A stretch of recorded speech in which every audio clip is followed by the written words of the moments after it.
क्या बिना पैसे के बिजनेस शुरू करना सच में नामुमकिन है? अगर ऐसा लगता है तो आप अकेले नहीं हैं। लेकिन आज हम उस छिपे हुए फॉर्मूले को समझने वाले हैं जिसे भारत के कुछ सबसे बड़े उद्यमियों ने जमीन से उठकर आसमान छूने के लिए इस्तेमाल किया। अच्छा, एक सवाल है। किसी भी बिजनेस को शुरू करने के लिए सबसे जरूरी चीज क्या होती है? ज्यादातर लोगों का जवाब होगा पैसा, राइट? पर क्या ये वाकई सच है? सच कहूं तो ये जवाब पूरी तरह से सही नहीं है, और यही वो सबसे बड़ा मिथक है जिसे आज हम तोड़ने वाले हैं। असलियत तो कुछ और ही है। जरा सोचिए, अगर बिजनेस शुरू करने के लिए सिर्फ पैसा ही चाहिए होता तो क्या धीरूभाई अंबानी, नारायण मूर्ति या फ्लिपकार्ट के फाउंडर्स ये लोग कभी इतनी बड़ी कंपनियां खड़ी कर पाते? नेवर। तो फिर इनका सीक्रेट क्या था? इन सभी सफल लोगों ने एक बहुत ही शक्तिशाली हथियार का इस्तेमाल किया जिसे कहते हैं लीवरेज। तो ये लिवरेज है क्या भला? देखिए, लिवरेज का मतलब ये नहीं है कि आपके पास क्या है, बल्कि ये है कि आप दूसरों की चीजों का इस्तेमाल कैसे कर सकते हैं। ये एक कला है, दूसरों के रिसोर्स, दूसरों का सिस्टम, इन सबको इस्तेमाल करके अपना बिजनेस खड़ा करने की, वो भी बिना अपना ज्यादा पैसा लगाए। और हाँ, ये कोई थ्योरी नहीं है, कोई किताबी ज्ञान नहीं है। चलिए देखते हैं कि भारत के 3 बिजनेस टाइटन्स ने इसे असल जिंदगी में कैसे इस्तेमाल किया। तो सबसे पहले बात करते हैं धीरूभाई अंबानी की। उनकी कहानी तब शुरू हुई जब वो सिर्फ 17 साल के थे और यमन में काम करते थे। वहां उन्होंने एक बहुत सिंपल पर बहुत पावरफुल चीज नोटिस की। उन्होंने आर्बिट्रेज की ताकत को समझा। अब ये आर्बिट्रेज क्या होता है? बिल्कुल आसान भाषा में, एक जगह से कोई चीज सस्ती खरीदो और दूसरी जगह उसे महंगा बेच दो। बीच का जो डिफरेंस है वो आपका प्रॉफिट।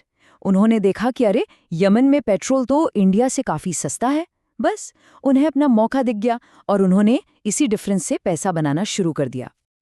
लेकिन असली खेल तो उन्होंने कपड़ा बाजार में खेला।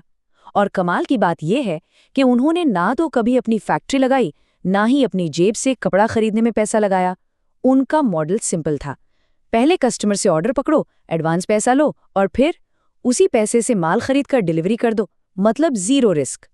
और इस जीनियस स्ट्रैटेजी का नतीजा, जीरो इन्वेस्टमेंट से शुरू हुआ एक बिजनेस आज एक ऐसा साम्राज्य बन चुका है जिसकी कीमत 19 लाख करोड़ रुपए से भी ज्यादा है। Mind blowing, right? तो धीरूभाई ने तो मौकों को लेवरेज किया। अब चलते हैं हमारे दूसरे एग्जाम्पल पर जिन्होंने लेवरेज किया टैलेंट को। हम बात कर रहे हैं नारायण मूर्ति की। इन्होंने सॉफ्टवेयर का भविष्य तब देख लिया था जब इंडिया में आईटी सेक्टर का नामो निशान तक नहीं था। नारायण मूर्ति की स्ट्रैटेजी पैसे पर नहीं बल्कि दिमाग और टैलेंट पर टिकी थी। उन्होंने क्या देखा? उन्होंने देखा कि दुनिया की बड़ी बड़ी कंपनियों को सस्ते और टैलेंटेड इंजीनियर्स चाहिए, और इंडिया में ऐसे इंजीनियर्स की भरमार थी, लेकिन उनके पास मौके नहीं थे। उन्होंने बस इस गैप को भर दिया, दोनों को मिला दिया। उन्होंने क्लाइंट से पहले कॉन्ट्रैक्ट लिया और फिर उसी के पैसे से कंप्यूटर खरीदे और सर्विस डिलीवर की। सिंपल। तो सबसे जरूरी बात क्या है? इन्फोसिस पैसे के दम पर नहीं बनी, वो बनी थी इंटेलेक्चुअल कैपिटल, यानी दिमागी ताकत पर। सोचिए, सिर्फ 200 रुपए से शुरू हुई एक कंपनी आज 6.5 लाख करोड़ की है। उन्होंने पैसे को नहीं, स्किल्स को लेवरेज किया। और अब आते हैं हमारी तीसरी और आखिरी केस स्टडी पर, फ्लिपकार्ट।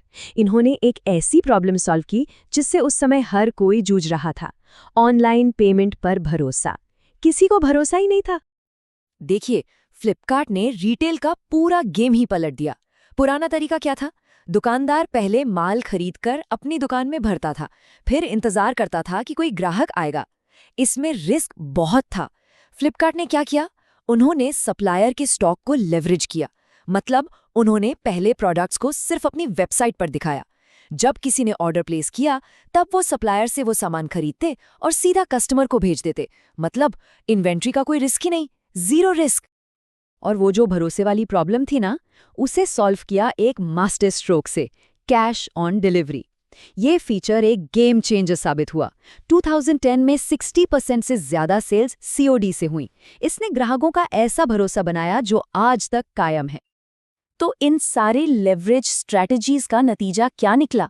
फ्लिपकार्ट इतनी बड़ी और वैल्यूएबल कंपनी बन गई कि 2018 में वॉलमार्ट ने उसे $16 बिलियन में खरीद लिया।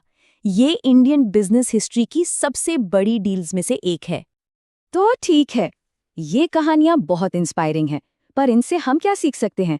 चलिए अब एक ऐसे 4 स्टेप एक्शन प्लान की बात करते हैं जिसे कोई भी अपना सकता है। तो सवाल ये है कि इस फॉर्मूले को अपनी जिंदगी में कैसे लागू किया जाए, क्योंकि इन बड़े लोगों की कहानियां सुनना एक बात है और उसे अपने लिए इस्तेमाल करना बिल्कुल दूसरी। तो ये हैं वो 4 कदम। पहला, किसी आइडिया के पीछे मत भागो, एक असली प्रॉब्लम ढूंढो जिसे आप लाखों लोगों के लिए हल कर सको। दूसरा, अपना बैंक अकाउंट बढ़ाने से पहले अपना नेटवर्क बनाओ, दूसरों के रिसोर्सेज का फायदा उठाओ, ठीक वैसे ही जैसे ज़ोमैटो ने रेस्टोरेंट्स के नेटवर्क का इस्तेमाल किया था। तीसरा, बिल्कुल छोटे से शुरू करो, एक क्लाइंट एक सेल। पहले अपने मॉडल को साबित करो, फिर उसे बड़ा करने की सोचो, जैसे Amazon जिसने सिर्फ किताबें बेचने से शुरुआत की थी। और चौथा और सबसे ज़रूरी, अपने काम के बारे में सीखते रहो, ज्ञान के भूखे बनो, इतनी गहराई से जानो कि कोई आपसे बेहतर न हो। तो इन सब बातों का निचोड़ क्या है? चलिए समझते हैं कि एक स्टार्टअप के लिए असली कैपिटल, असली पूंजी होती क्या है। तो असली कैपिटल पैसा नहीं है, असली कैपिटल है एक दमदार आइडिया, एक मजबूत नेटवर्क और उस आइडिया को हकीकत में बदलने की काबिलियत। मतलब फोकस पैसा इकट्ठा करने पर नहीं, बल्कि प्रॉब्लम सॉल्व करने, कनेक्शन बनाने और एक्शन लेने पर होना चाहिए। याद रखिए, बिजनेस या तो पैसे से चलता है या फिर दिमाग से। तो अब जब ये फॉर्मूला आपके पास है, तो सवाल ये है कि आप कौन सी समस्या हल करने के लिए तैयार हैं। इन सबकों को अपनाइए और अपनी यात्रा आज ही शुरू कीजिए, क्योंकि असली खेल बॉस बनने का नहीं, बल्कि एक सीखने वाला बनने का है।